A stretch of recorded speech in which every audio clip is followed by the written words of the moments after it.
काई कबीले का सरदार उस्मान गाजी ने एक ऐसी सल्तनत रखी जो सल्तनत 600 साल तक चलती रही। सल्तनत उस्मानिया की वो कौन से कानून थे कि जिस कानून की वजह से 600 साल तक ये सल्तनत कायम रहा। आज हम इस वीडियो में आपको सल्तनत उस्मानिया के वो कानून बताएंगे, वो खुफिया कानून जो कि आज तक ही शायद आपने कभी सुना होगा किसी वीडियो में। अगर ये खुफिया कानून सल्तनत उस्मानिया में न बनाया गया होता तो कभी नहीं सल्तनत उस्मानिया 600 साल तक हुकूमत कर पाता। तो इस वीडियो को शुरू करने से पहले वो आपको नीचे लाल कलर का सब्सक्राइब बटन दिख रहा है, उसे जल्दी से जल्दी दबा दीजिए और उसके साथ एक लाइक बटन भी जरूर दबाना। तो चलिए शुरू करते हैं आप इस वीडियो को बिना समय गवाए।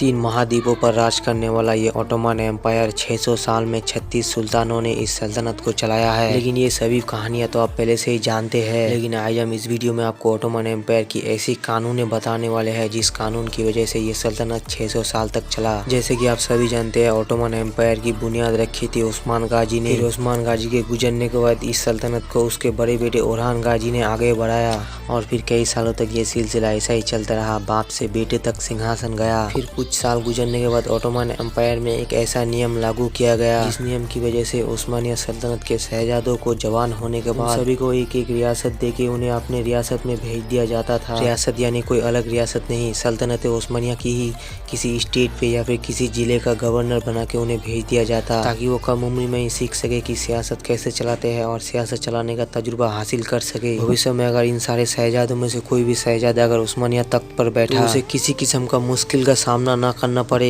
लेकिन ये सिलसिला कुछ ही साल चलने के बाद इसे तब्दील कर दिया गया। उसका कारण ये है कि इन सारे शहजादों को जो अपने सल्तनत में भेजा जाता, सुल्तान के गुजरने के बाद इन सारों शहजादों में से एक ही शहजादा सुल्तान बनता। लेकिन सभी शहजादे सुल्तान बनने का ख्वाहिश रखते थे, लेकिन सभी तो सुल्तान नहीं बन सकते। इस वजह से बाकी शहजादे अपने सल्तनत से सिपाही इकट्ठा करके सुल्तान को अपने तख्त से हटाने की कोशिश करते और खुद तख्त में बैठना चाहते। इस वजह से इस कानून को बंद कर दिया गया। फिर इसके बाद नया कानून लागू किया गया। वो नया कानून ये था कि अगर कोई भी शहजादा तख्त नशीन होता तो वो शहजादा अपने भाइयों को कफस में बंद कर दिया जाता। कफस एक ऐसा जेल होता है जो कि एक छोटा महल की तरह होता है, उसके अंदर सभी तरह की सुविधाएं होते थे। और ऐसे ये सिलसिला कई साल तक चलने के बाद इस नियम को भी बदल दिया गया। उसका कारण ये है कि सुल्तान को अगर कुछ हो जाता, अगर सुल्तान इस दुनिया से रुखसत हो जाता तो फिर उस कफस से शहजादों को निकाल कर तख्त नशीन किया जाता किसी एक शहजादे को। लेकिन उस कफस में हमेशा शहजादे बंद रहने की वजह से वो तख्त नशीन होने के बाद रियासत चलाने का कोई तजुर्बा हासिल नहीं होता और कोई ऐसा तजुर्बा भी नहीं होता और फिर वो इस बड़ी सी रियासत को अच्छी तरह से संभाल नहीं पाता।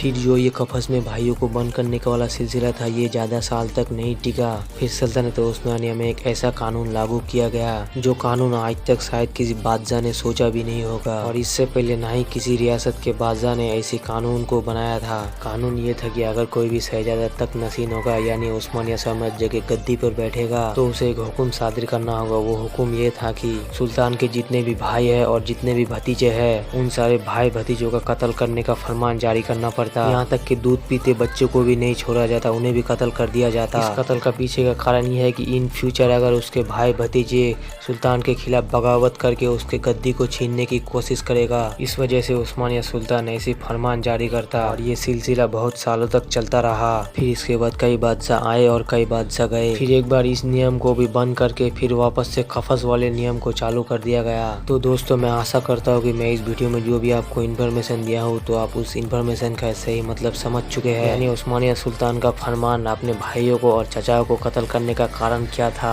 और वीडियो के शुरू में मैंने आपसे एक बार कहा था कि नीचे लाल कलर का सब्सक्राइब बटन है, उसे दबा दो, लेकिन आपने अभी तक नहीं दबाया। दबा दो यार, इसमें इतना शर्माना क्या है। और उसके साथ एक लाइक बटन भी जरूर दबाना और फेसबुक पे भी फॉलो जरूर करना। तो मिलते हैं नेक्स्ट वीडियो में, तब तक के लिए बाय।